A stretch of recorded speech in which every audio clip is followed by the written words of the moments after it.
Right now, as you are watching this, there's a tsunami of capital, $650 billion to be exact, being pumped into a single industry by just 4 companies. That is a billion with a capital B. This isn't just a tech trend or a flashy headline. Where that money lands, and more importantly, where it does not land, is going to be the single biggest factor in whether your portfolio thrives or vanishes into thin air over the next 12 months. But while the headlines are screaming about the future of intelligence, Wall Street's biggest bank has quietly released a secret list. This isn't the stuff they talk about on CNBC. This is an internal list of stocks they believe are completely mispriced and, more importantly, insulated from the very disruption everyone else is terrified of. They didn't send this list to retail investors. They didn't send it to your financial advisor. They sent it exclusively to their large institutional customers. Later in this video, I'm going to show you exactly what is on that list, because I believe you deserve to see the same data the elites are using to protect their wealth. Now, you might be sitting there with an index fund in your 401k, hoping for the best, thinking the market is stable because the S&P 500 is holding steady. But I have to tell you, the rules of Wall Street have just changed, and most people have absolutely no idea. You see, we are living in what I call a financial Truman Show. The script says everything is fine, the banks are talking about strong loan pipelines, and the Treasury Secretary is calling for a blockbuster 2026. But if you look behind the curtain, consumer sentiment is in the toilet. And the average American household is paying an extra $1,300 a year just to keep up with new tariffs. So how is it possible that the economy hasn't crashed yet? Why is the market flat instead of cratering?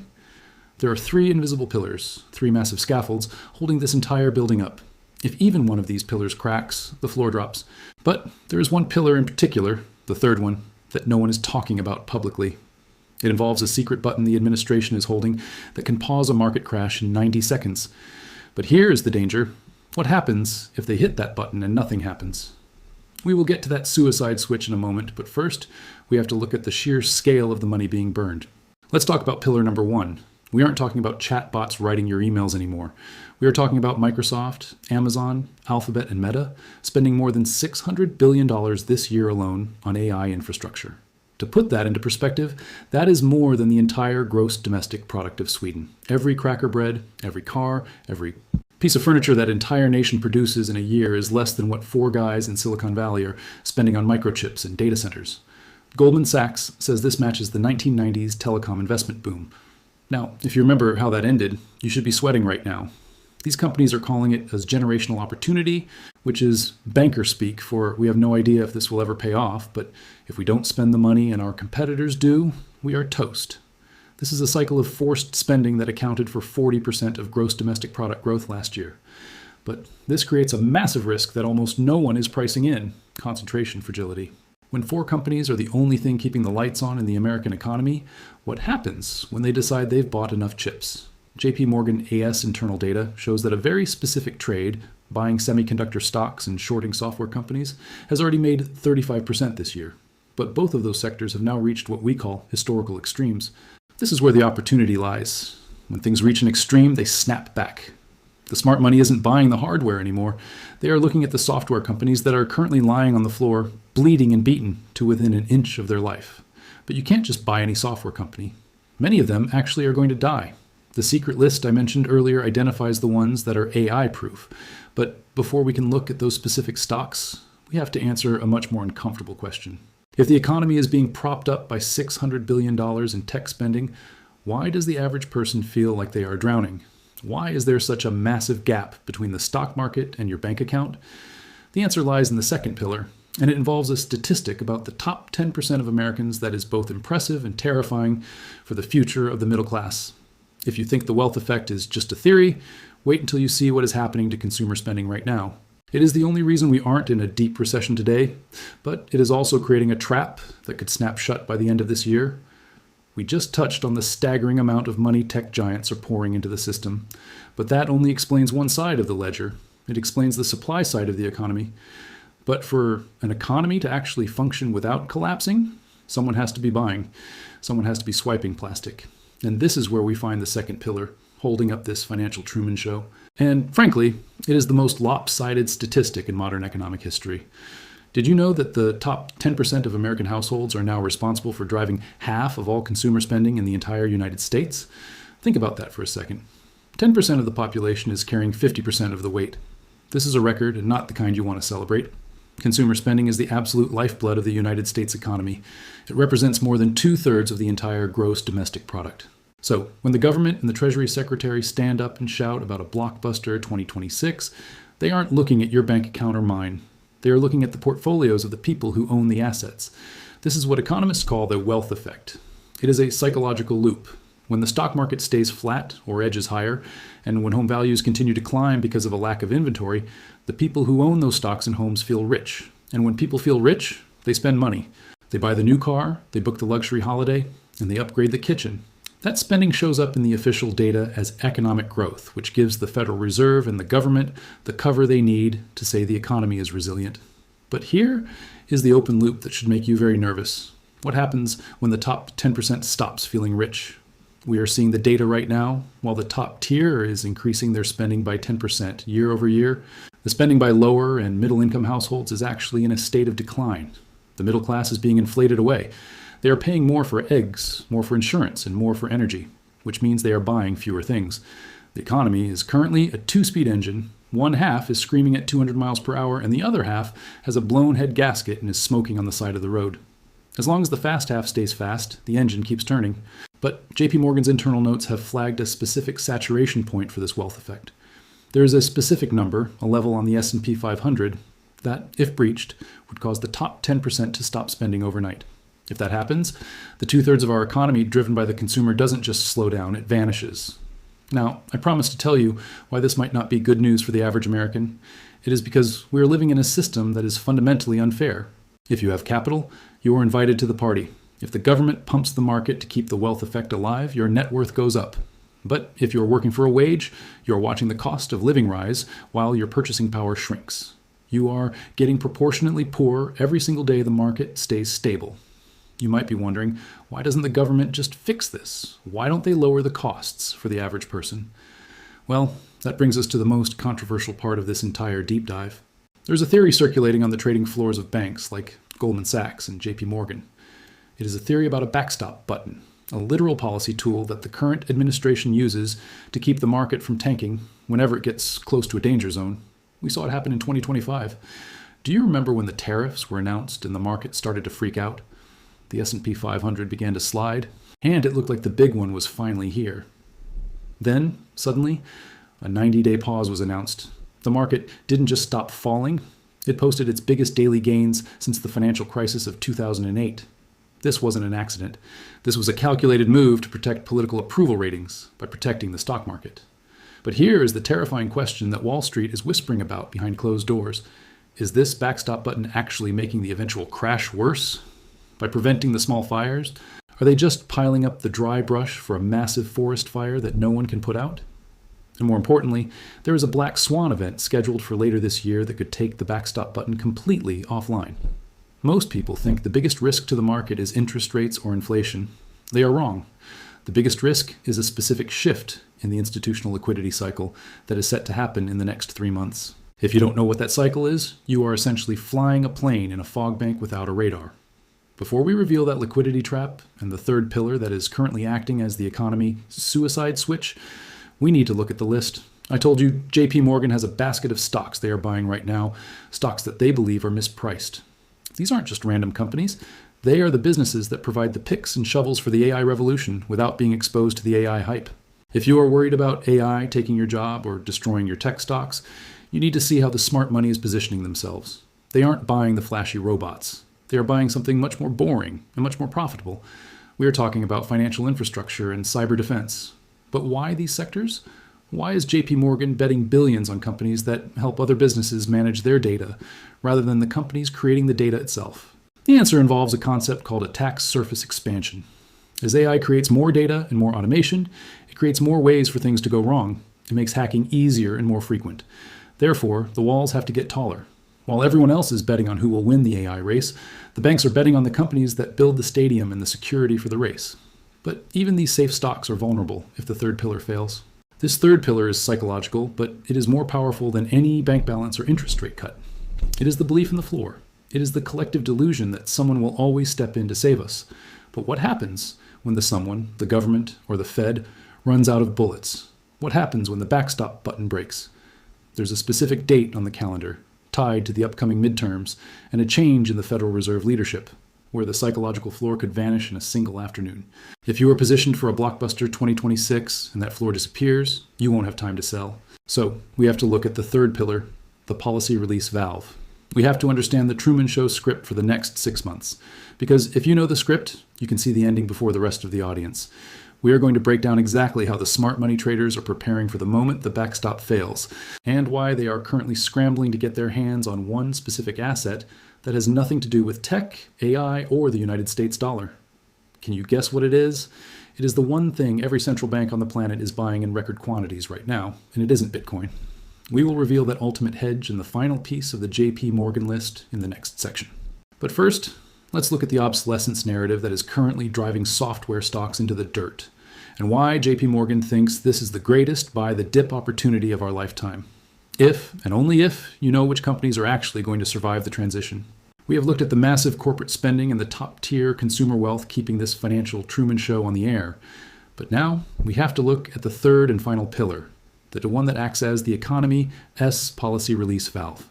This is the psychological safety net that tells investors, don't worry, the government won't let it fail. But there is a major change coming to that safety net. In just a few months, the leadership of the Federal Reserve is shifting. Jerome Powell's term is ending in May, and the nomination of Kevin Warsh represents a seismic shift in how the backstop button will be used.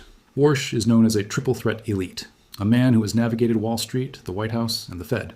His strategy is something the markets are calling front-loaded rate cuts combined with active tapering. This is the open loop that is keeping professional traders awake at night. What happens to a market that is addicted to cheap money when the new sheriff in town decides that money printing was an emergency tool that has overstayed its welcome? Warsh has publicly stated that excessive liquidity erodes public purchasing power. If he pulls back on that liquidity while the middle class is already struggling, we could see a regime change in the markets that renders your current strategy obsolete by midsummer. However, while the macro picture looks like a minefield, JP Morgan's trading desk is doing something very specific. They aren't running for the exits. They are repositioning into what they call the insulated basket. These are companies that are mispriced because the market is too stupid to realize they aren't actually threatened by AI. They are fueled by it. Let's look at the names. In the tech sector, they are doubling down on CrowdStrike, Palo Alto Networks, and Zscaler. Why? Because of a concept I mentioned earlier, attack surface expansion. Every time a company adds a new AI tool, they add a new door for a hacker to walk through. The more AI we have, the more cybersecurity we need. These aren't just software companies. They are the digital border patrol. But the real shocker on the list isn't a tech company at all. It's C.H. Robinson Worldwide. This is a freight brokerage company that the market absolutely hammered recently, dropping 15% in a single day, because of fears that a new AI trucking platform would automate them out of existence. But JP Morgan is calling this a disproportionate sell-off. They see C.H. Robinson's unrivaled data and deep customer connections as a competitive moat that no line of code can replicate overnight. They are betting that the obsolescence narrative has been overcooked. They are also looking at TPG, the asset manager. While other firms are loaded with risky software startups, TPG actually reduced its software exposure years ago. JP Morgan believes TPG is at the top of the list for intelligent technology investing because they didn't get caught in the hype cycle. And then there's the real estate play, Compass. The market is terrified that AI will replace real estate agents, but JP Morgan disagrees. They argue that local expertise, negotiation, and human client services are the core of the business. Code can find you a house, but code cannot negotiate a better price or navigate a complex closing.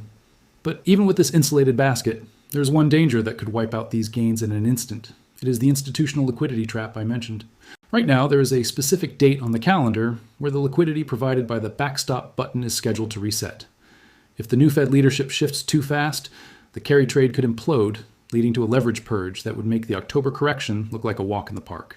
This is why the smart money, the central banks in China, India, and even the European Central Bank, is quietly moving into the ultimate hedge. They are buying gold at record rates, adding over 1,000 tons annually. They aren't doing this because they like shiny metal. They are doing it because gold is a strategic bet against the very backstop button we've been discussing. It is an asset that cannot be frozen, sanctioned, or devalued by a central bank's policy shift. So here's the final piece of the puzzle. You have the three pillars: AI spending, the top-tier wealth effect, and the political backstop. You have the JP Morgan list of insulated stocks like CrowdStrike and C.H. Robinson. But if you don't understand the liquidity cycle that is about to flip, you are still gambling. What if I told you there is a way to see exactly when the smart money is entering or exiting these trades? On Saturday, I'm going to run a live training where I will teach you the 3 institutional rules for following the money. These aren't my rules. These are the rules taught to me by mentors who ran the desks at Goldman Sachs and JP Morgan. I will show you how to spot the institutional fingerprint on a stock chart so you don't have to guess if a dip is a buying opportunity or a falling knife. The link is in the description. Go to felixandfriends.org/training and grab a seat.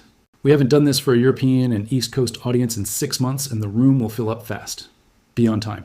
Because in this financial Truman Show, the people who are late to the scene are usually the ones who end up paying for the production. I'll see you on Saturday. And remember, don't follow the narrative. Don't follow your conviction. Follow the money. It's the only story that never lies. We have identified the specific companies JP Morgan is betting on, the ones they call AI insulated. But having a list of stocks is like having a map of a minefield without knowing where the mines are buried. You might know where the treasure is, but one wrong step and it doesn't matter. The mines in our current economy are not corporate earnings or even the AI hype. The real danger is the institutional liquidity cycle, and it is about to hit a massive wall. Think of liquidity as the oil in an engine. You can have the most powerful engine in the world, represented by that $600 billion in AI spending, but if you drain the oil, the metal starts grinding against metal until the whole thing seizes up. For the last 2 years, the backstop button we discussed has kept the oil flowing. But there is a specific mechanism called the reverse repo facility at the Federal Reserve. It has been a hidden reservoir of cash that has propped up the banking system.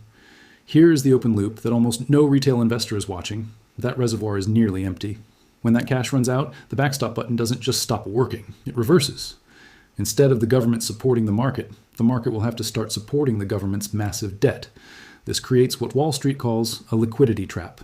When this trap snaps shut, it won't matter if a stock is mispriced or cheap. Everything sells off. But there is a way to see it coming. There is one specific signal, a canary in the coal mine, that appears on the charts of the big banks 48 hours before a liquidity purge. I'm going to show you how to read that signal during our live session on Saturday. But for now, you need to understand why the smart money is currently pivoting into the most boring sector on the planet, financial infrastructure.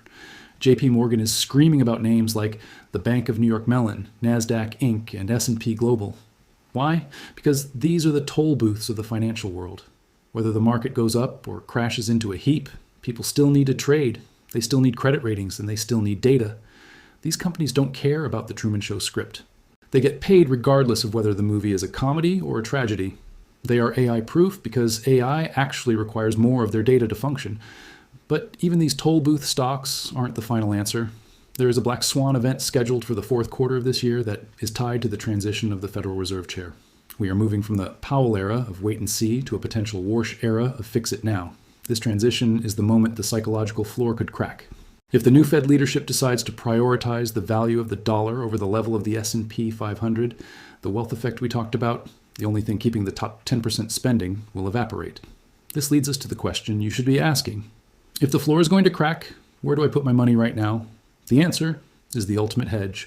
I told you earlier that every central bank on the planet is scrambling to buy gold. They are doing this because they know the backstop button is a temporary fix. Gold is the only asset that doesn't have counterparty risk. It isn't someone else's liability. It is the exit ramp from the financial Truman Show. But I'm not telling you to go out and buy gold bars and hide them under your mattress. That is a fear-based strategy. The opportunity-based strategy, the one the ex-bankers use, is to follow the institutional fingerprint. When JP Morgan or Goldman Sachs starts moving billions, they leave a trail. They're like an elephant walking through a flower bed. You can't miss the footprints if you know what to look for. This is the system I will be teaching on Saturday. We will look at the JP Morgan insulated list through the lens of institutional flow. We will identify which of those stocks, like CrowdStrike or C.H. Robinson, are actually being accumulated by the big boys and which ones are being distributed to unsuspecting retail investors. The danger of the next 6 months is not that the economy will crash. The danger is that the Truman Show will continue just long enough to trap you in the wrong assets before the credits roll. Most investors are like people sitting in a cinema who don't realize the building is on fire because the movie is too loud. I am telling you right now, look at the exit signs. Here's your checklist for the coming weeks. 1. Monitor the AI spending of the Big Four. If they mention capital expenditure reduction in an earnings call, the first pillar is gone. 2. Watch the luxury spending indices. If the top 10% stop buying, the wealth effect is dead, and the second pillar falls. 3. Track the institutional liquidity signal. This is the third pillar, the backstop, and it is the most fragile of all. If you want to survive and actually profit from the Great Reset of 2026, you have to stop thinking like a consumer and start thinking like a predator. You have to stop listening to what the banks say on CNBCs and start watching what they do with their own capital. I have spent my retirement dedicated to giving regular investors access to this inside knowledge because I saw firsthand how the system is rigged against the person who doesn't know the rules. The rules have changed. The backstop is wobbling. The AI tsunami is cresting. Join me this Saturday at felixandfriends.org/training. I will give you the full PDF of the JP Morgan mispriced list, and I will show you exactly how to automate your tracking so you can see the institutional fingerprint for yourself. This isn't about guessing or having conviction. It is about having a system that removes the emotion and follows the only thing that matters, the money. The economy hasn't crashed yet because the scaffolding is still holding, but the rust is starting to show. I'll see you in the training, where we will learn how to build a portfolio that doesn't need scaffolding to stand. I wish you a beautiful year, great success, and the clarity to see through the Truman Show. Follow the money. Always follow the money.